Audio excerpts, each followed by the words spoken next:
अवधूत चिंतन श्री गुरुदेव दत्त. श्री स्वामी समर्थ सर्वांना. नमस्कार मंडळी, श्री स्वामी समर्थ.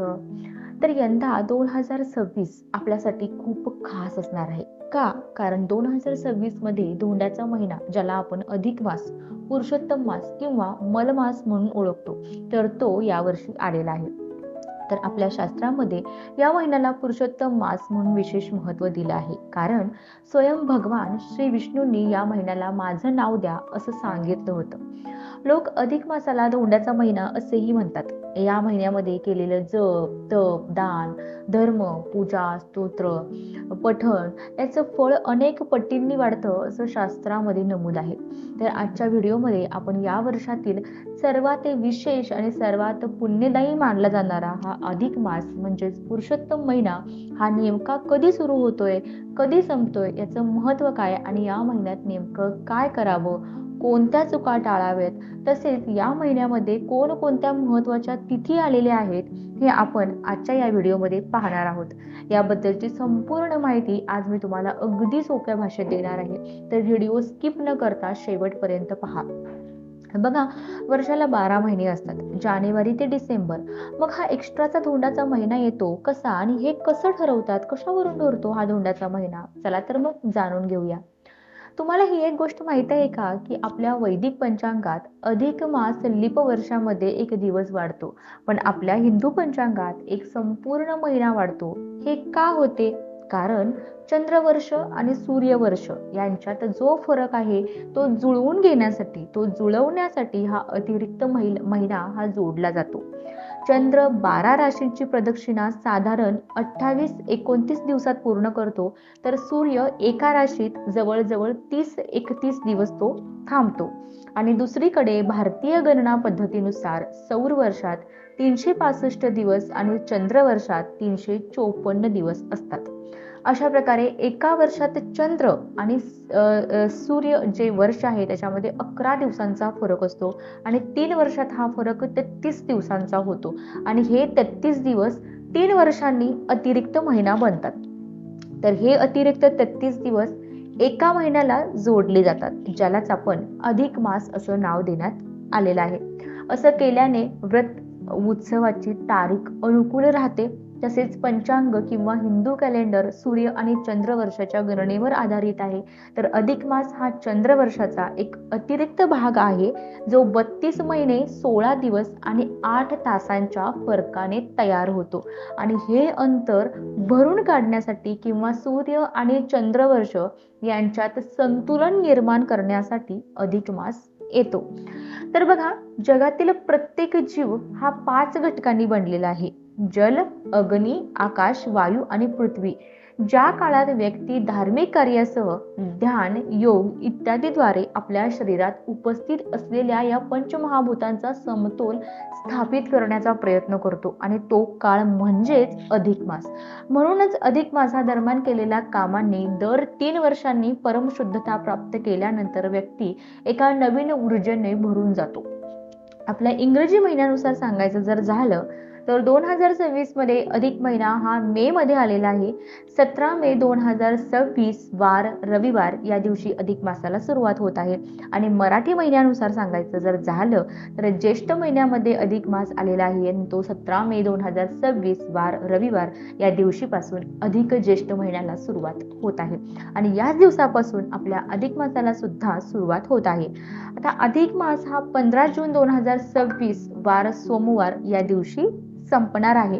तर अधिक मासामध्ये 21 मे 2026 वार गुरुवार या दिवशी गुरुपुषामृत योग सुद्धा आहे. तसेच आश्चर्याची बाब म्हणजेच 2026 या वर्षात अंगारकी संकष्टी चतुर्थी 3दा येणार आहे आणि हे अत्यंत शुभ योग असा मानला जाणार आहे. तर अंगारकीच्या उपवासाचे फळ म्हणजे शास्त्रात लिहिलेल्या सर्व संकष्टी चतुर्थीचे एकत्र पुण्य होय.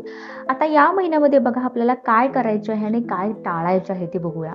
तर श्री भगवद्गीतेमध्ये गीता जी आहे त्याचं मनापासून आपल्याला त्यावेळेस वाचन करायचं आहे. विष्णू सहस्त्रनाम, पुरुषोत्तम मासाची कथा, श्रीरामचरितमानसातील काही विशिष्ट पाठ, पुरुषोत्तम नावाच्या गीतेतील 14व्या अध्यायाचे रोज अर्थासह त्याचं पठण करायचं आहे.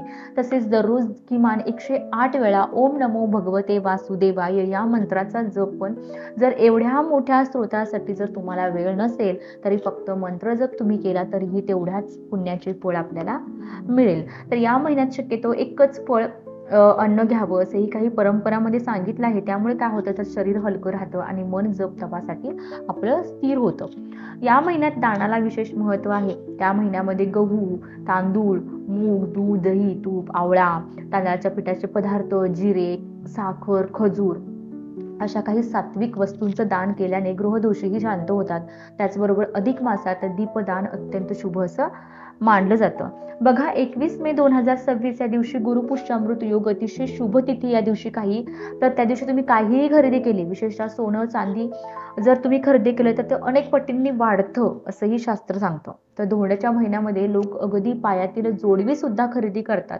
चांदी लक्ष्मीप्रिय असल्याने या दिवशी चांदीच्या वस्तू घ्यायला खूपच चांगलं असतं. तसेच धोंड्याच्या महिन्यात जावई व मुलीला चांदीचे वाण देण्याची परंपरा अजूनही अनेक घरात चालते.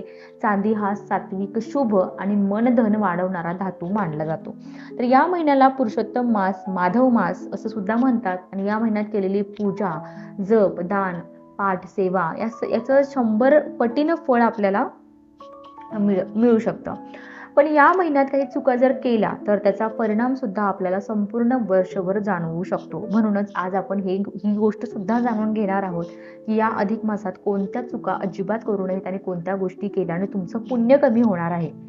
तर बघा, पहिली गोष्ट काय आहे, तर लग्न, साखरपुडा, गृहप्रवेश, नामकरण, मुंडन, मोठी मंगल कार्य, गृहशांती ही कामे या काळात तुम्ही टाळायची आहेत, टाळली जातात आणि टाळायचे आहेत. तसेच या महिन्यामध्ये मांसाहार, मद्यपान, कांदा, लसूण आणि उडदाचे पदार्थ सुद्धा खायचे नाहीयेत. तसेच कोणत्याही नवीन कामाची सुरुवात अधिक मासात तुम्ही करायची नाहीये. साधारणतः नवीन घरं, नवीन काम, नवीन दारांची सुरुवात, नामकरण, गृहप्रवेश म्हणा, लग्न म्हणा, मुंज, वास्तुशांती अशी खूप मोठी शुभकार्य जी असतात ती या महिन्यामध्ये टाळली जातात. तसेच विहीर, बोरिंग, तलाव खणणे असे सुद्धा काम करू नये, कारण हा महिना हा उपासना आणि फक्त आत्मशुद्धीचा आहे आणि त्या महिन्यात ते तेवढंच केलं पाहिजे. हा महिना हा शांततेचा आहे, जपाचा, सेवेचा आहे. जर तुम्ही या महिन्यामध्ये भांडण केलात तर त्यामुळे काय होतं, तुमचं पुण्य नष्ट होतं असं म्हणतात. तसेच रोज सूर्योदयापूर्वी उठावे. अधिक मासात ब्रह्ममुहूर्तात उठणे हे अगदी अनिवार्य मानले जाते. उशीरपर्यंत झोपणे त्यामुळे पुण्य कमी पडतं आणि देवाची मूर्ती या महिन्यामध्ये अस्वच्छ ठेवू नये. तिखटवाणी, निंदा, चुगली अजिबात करू नये. अधिक मासात निंदा, वाईट बोलणे एखाद्याबद्दल ते जर तुम्ही टाळला तर तुमचं पुण्य खूप पटीने वाढेल. वाईट बोलला तर तुमचं पुण्य हे क्षीण होतं. विशेषतः अधिक मासामध्ये घरातील कचरा साफ करणे अत्यंत शुभ आहे. काटकसर न करता जास्तीत जास्त दान करावं, कारण अधिक मासात दानांचं हे पवित्र फळ हे 100 पटीने वाढतं. दान टाळणे म्हणजे पुण्य गमावणे. जास्त खर्च, दिखाऊपणा तुम्ही टाळायला पाहिजे. हा महिना जोरात खर्च करण्याचा नसून साधेपणा आणि मर्यादेचा सुद्धा आहे. देवाचे व्रत अर्धवट सोडू नका. तसेच सुरू केलेलं जप, व्रत, जे काही पाठ हे अर्धवट सोडणे हे चुकीचे मानले जाते.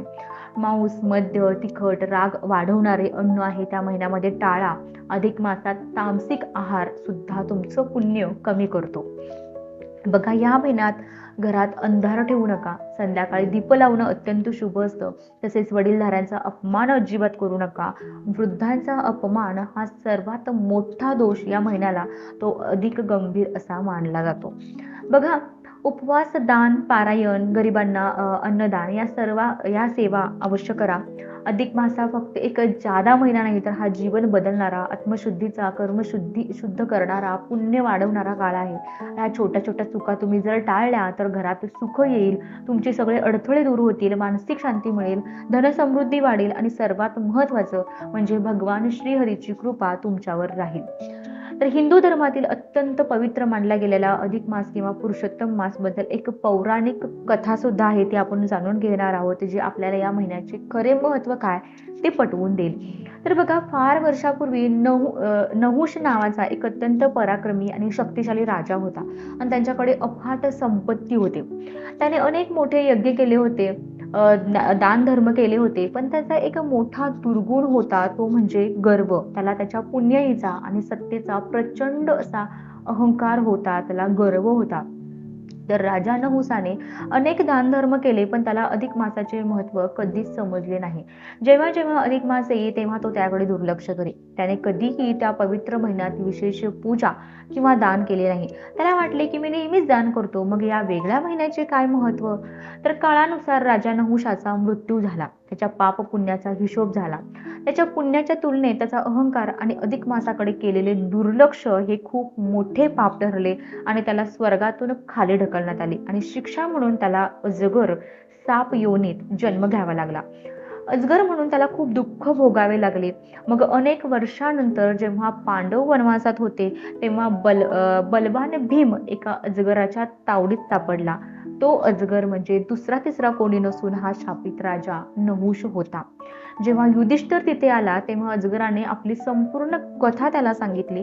मग युधिष्ठिर हे धर्माचे आणि शास्त्राचे मोठे जाणकार होते व त्यांनी नहुषाला सांगितले की हे राजा, तुझ्याकडे सर्व काही आहे, पण तू अधिक मासाचे महत्त्व ओळखले नाहीस. त्या महिन्यात केलेले साधे दानही सामान्य महिन्यातील मोठ्या दानापेक्षा श्रेष्ठ असते. तुझ्या पापाचे मूळ तिथेच आहे. तर युधिष्ठिराच्या शब्दांनी नहुषाला ज्ञान प्राप्त झाले. त्याने मनोभावे पश्चाताप केला आणि अधिक मासात भगवान विष्णूची पूजा आणि नामस्मरण करायला सुरुवात केली. त्याच्या खऱ्या मनाच्या भक्तीमुळे आणि त्याला पश्चातापामुळे त्याला अजगराच्या रूपातून मुक्ती मिळाली आणि त्याला पुन्हा स्वर्गात स्थान मिळाले. तर या कथेचा बोध काय आहे? तर अधिक मास हा केवळ कॅलेंडरचा अतिरिक्त महिना नाही, तर तो आपल्या पापांचा क्षय करण्याची आणि आपली भक्ती वाढवण्याची एक सुवर्ण संधी आहे. आणि या महिन्यात केलेले छोटेसे सत्कर्मही भगवान विष्णूंना प्रिय असते. तर आजच्या या व्हिडिओमध्ये मी तुम्हाला अधिक महिन्याची जी काही माहिती सांगितली आहे, जर तुम्हाला खरंच ती माहिती आवडली तर व्हिडिओला लाईक करा, शेअर करा व चॅनलला सबस्क्राईब करायला विसरू नका. तर तुम्ही माझा व्हिडिओ शेवटपर्यंत पाहिलात त्याबद्दल मी अगदी मनापासून तुमची खूप खूप आभारी आहे. धन्यवाद. श्री स्वामी समर्थ. जय जय स्वामी समर्थ.